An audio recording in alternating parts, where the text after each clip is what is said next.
What's going on, guys? It's your boy PokePond back with another video for you. Something a little bit different here, making a little bonus video for you midweek. Wanted to talk about the different ways that people can generate income within the Pokemon hobby. I've broken it down into 6 easy to follow methods. If you're really into your Pokemon investing already, then this is more of just sort of like a brief overview. However, you might learn something new. If you're looking for a more technical analysis, I've got plenty of videos on my channel. Go and check them out. Subscribe down below, and yeah, let's get into it. So there are 6 key areas where you can generate income from Pokemon cards. The first one is grading cards. So when you grade a card, essentially what you're doing is you're taking a single card or perhaps a collection of single cards and you're sending them off to a third party company who's going to assess the quality of it, usually give it a rating, perhaps 1 to 10, or sometimes you have sort of sub ratings between that. You can have specialities where you can have like a pristine version that's sort of like above 10. These will command a premium. And these are really great for collectors because with the collector, when they're buying the product that's already been graded, it's already been authenticated. So not only is it authenticated that it's real and it's not a fake card, it's agreed upon in the industry that that card is of that quality. So for example, if you were to have a PSA 10, PSA is one of the most popular grading companies. If you have a PSA 10, there are people and collectors out there who will only collect PSA 10s. They won't take 9s or below. 10s charge command a premium on the secondary market because it's agreed upon that that is the best grade that you can get. Essentially, it's pristine. There's no marks or dings to it. The centering on it's perfect. There's no print lines, no scratches, etc. And it's a really good way of determining that it's a genuine card in a top tip condition. Now, there's many different grading companies out there. I would say that the 2 most popular, if you do want to go down this route, are either Beckett or PSA. They've both been running for many, many years and grade numerous different cards across different hobbies as well, not just Pokemon. They do a lot of sports card grading, and these are the 2 big boys that have been in the industry for a very, very long time. I would say PSA is more popular. There's a whole market of collectors, as I say, who collect just PSA 10 cards. The goal is to get the PSA 10, definitely.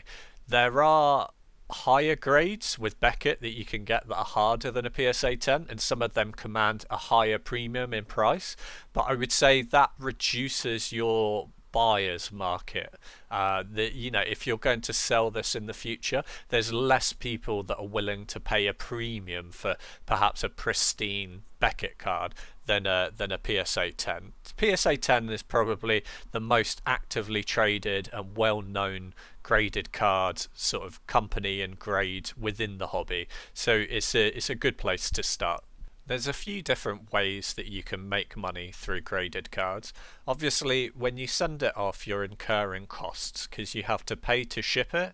You have to wait with your time, pay with your time to wait for it to be returned. Some of these do have quite lengthy return rates, so you have to be waiting quite a while to get your submission back. And then you're also having value assigned to it. For example, most people will try and go for a PSA 10 if they send it to PSA. What they'll tend to do is they'll probably just be happy generally with a break-even price. So the price of the card raw plus the grading service, if it comes out at like a 9 or below, they're generally happy to break even or make a very small profit on it. And it's when they get the PSA 10 that they're going to be making the money, because the PSA 10 demands a premium. As I said, there's multiple people out there who are trying to collect it. That's the highest grade that PSA are going to offer on a card. So the goal for generating money with graded cards is generally to take a raw card, either from the secondary market or from a collection or from a booster pack, grade it, and get the highest grade possible, say perhaps a PSA 10, and then sell it on the secondary market for a profit. So the cost of the raw plus the service plus the fees trying to sell it on somewhere like eBay, etc., are still less than what the PSA 10 sells for, and the difference in between is your profit. And there's people who will just do this like full time. They will be scouring, buying collections, they will be scouring, buying brand new sets when they come out, sort of booster packs of new sets, trying to get the chase cards. But there's a lot of people who just buy singles as well. So the single raw cards on eBay, and they'll be looking through the photos and trying to see if there's any dings on there, see if it's a candidate perhaps for a PSA 10, and they do it on a numbers game. Okay, if you're going to do this seriously, you can't just buy one or two. Okay, these people that do it successfully buy hundreds of them, and then overall, out of the maybe 100 that they grade, they'll make a profit on 30 or 40 of them that will come back as a 10. And it's the profit on those that pay for the ones that didn't quite make it there. It's all about a numbers game with graded cards. But there is also another way you can make money with graded cards as well, and that's to buy graded cards in the hope that the graded card will go up in the future. There are plenty of cards out there that do increase over time, and it's very difficult to predict which one of those cards would be. A lot of people like to invest in vintage stuff, so they'll go for graded cards from the really, really old sets, like the first ever sets of Pokemon. That's a possibility as well. Maybe it'll go up in price, maybe it won't. That's not the area that I focus my investments on.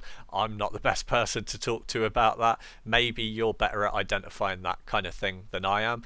This is just an informational video talking about how different people in the industry sort of generate income in different ways. The next way people make money, number 2, is selling singles.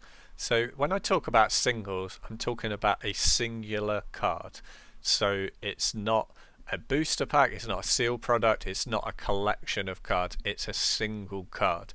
Now, singles can range from anywhere from old vintage cards right up to the newest modern cards. So you'll have people selling stuff on the secondary market as singles. So what some people do is some people will buy perhaps vintage cards, and they will buy, say, for example, a Charizard, a really old Charizard, a first edition base set Charizard, in the hope that if they keep a hold of it, that it will go up in value over time and they can sell it for a profit in the future. The other way that people sell singles as well, and this will lead into number 3 as well, is by opening packs. So number 3, the way people make money is by opening booster packs, whether it's new packs or old packs. They're going for these chase cards, and with these chase cards what they'll do is then they'll sell the singles. So they'll sell cards singular on the secondary market to try and generate a profit. Obviously, if you hit a chase card in one of the new sets, the card everyone's going after, then the single is going to sell quite well as a raw card. Equally, if you're opening up a vintage pack and you get a rare holo, you could sell it as a single, so you're selling it as a raw card. But there are people, like I say, that just sit on singles. They do it as an investment, so they'll buy a card that they think is underpriced. They might buy 100 of them over the series of a few months, a few years, sit on them for a few years, store them away, and then sell them in the future when they're worth more money. That's another way that people make money. But primarily, a lot of singles come from opening packs. So people will open up booster packs, either old ones or new ones, and then sell the individual cards. That's usually because they don't want to go through the hassle of grading it themselves. They don't want to pay the fees, they don't want to have to send it off, they don't want to have to wait the time. They just want that quick money, then they can reinvest that into another into more product or whatever they want to do with the money. Now, the people from part 1 that are grading cards will capitalize on this and will be scouring the market for these people selling singles, especially from the new sets as well. If there's a chase card, the people who then grade it will buy the singles on the secondary market, and it will go through the hassle of grading it to take the risk to try and get the higher grades and to sell for a profit. The next one is number 4, buying collections, and this leads into a few of the other areas that we've already talked about. Buying a collection is buying a whole group of cards that someone's amassed over their time in the hobby. You know, lots of people start collecting sets. Maybe they have full master sets, maybe they don't, maybe they just have bits and bobs here. Lots of people end up with sort of bulk cards as well, loads of cards that are kind of junky. They'll put all of their nice hollows into a folder, and then they'll have bulk cards as well. Some people just buy the bulk, some people buy the whole collection. And usually the reason why people buy these collections is because you get good value when you piece it out. So you'll have people that will buy it and then will sell singles like we've talked about before. So they'll spend the time to individually list the cards separately to generate more income, because things are always worth more when you sell it individually than as a collection. As a collection, someone usually just wants a quick sale, they want to get rid of it, and they don't want to put the work in to sell the singles. But then equally as well, that person might not just sell the singles, they might be looking for grading as well. Now some people, they will buy an entire collection just because they can see a few gems in there that they know are worth money, and this is usually the case. They'll see perhaps a holo page in this person's collection and think there's some money there.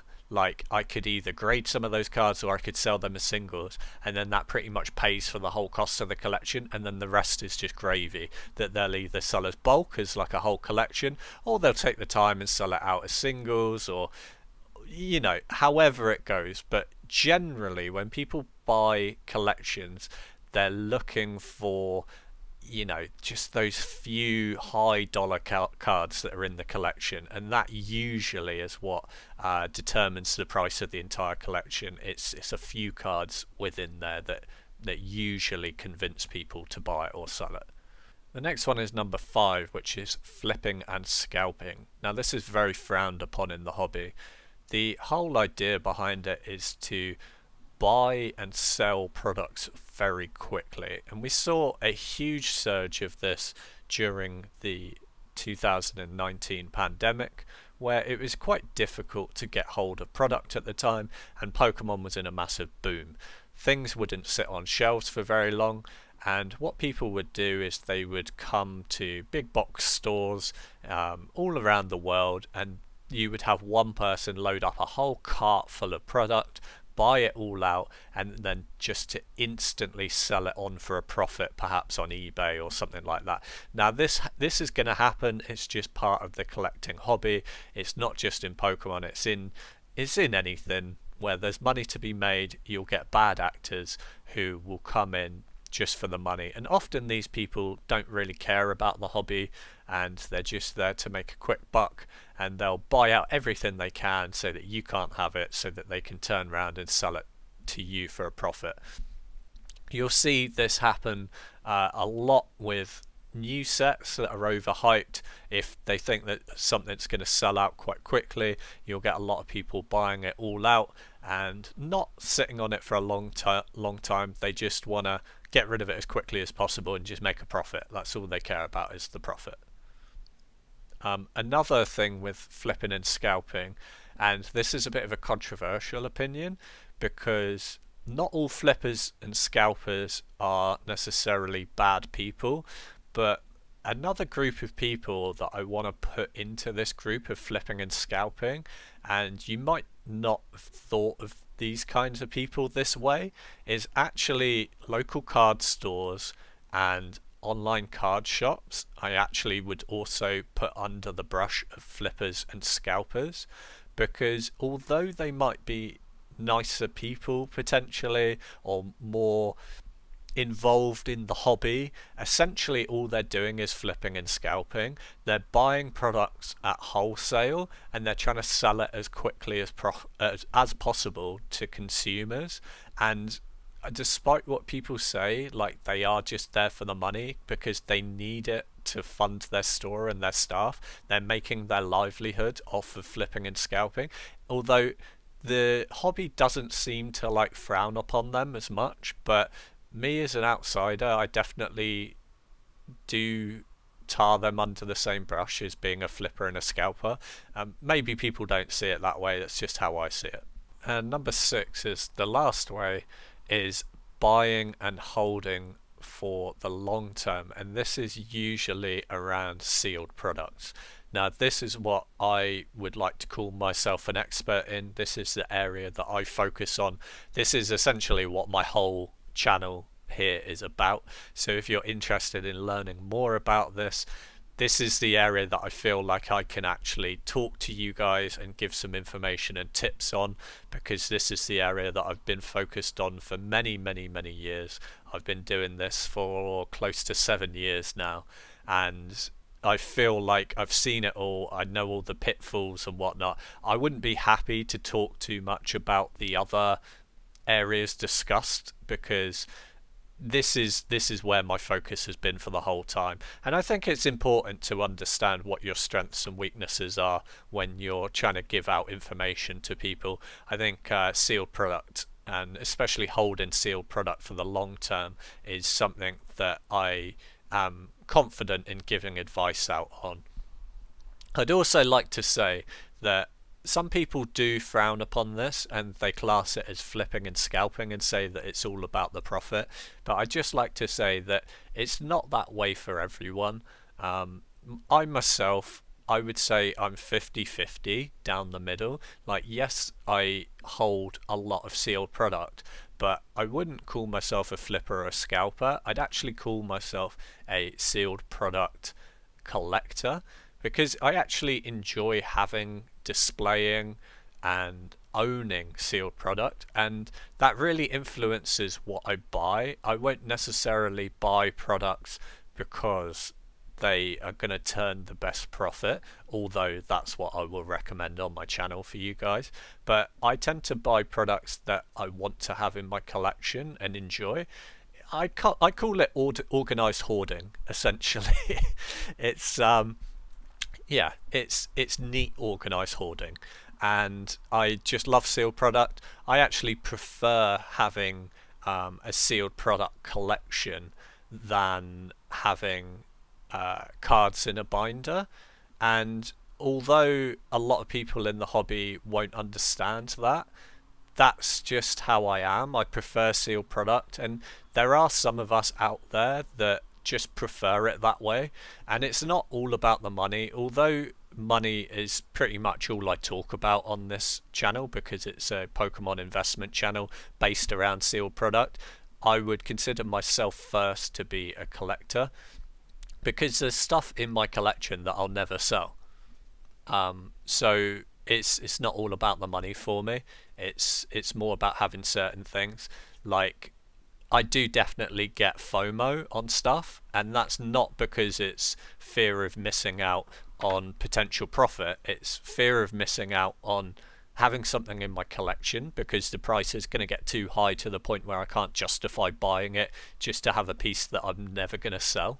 So with sealed product, generally sealed product will go up in value over time. If you put it away, you keep it in mint condition, it's all about the condition. So people don't want any dents or dings in their boxes.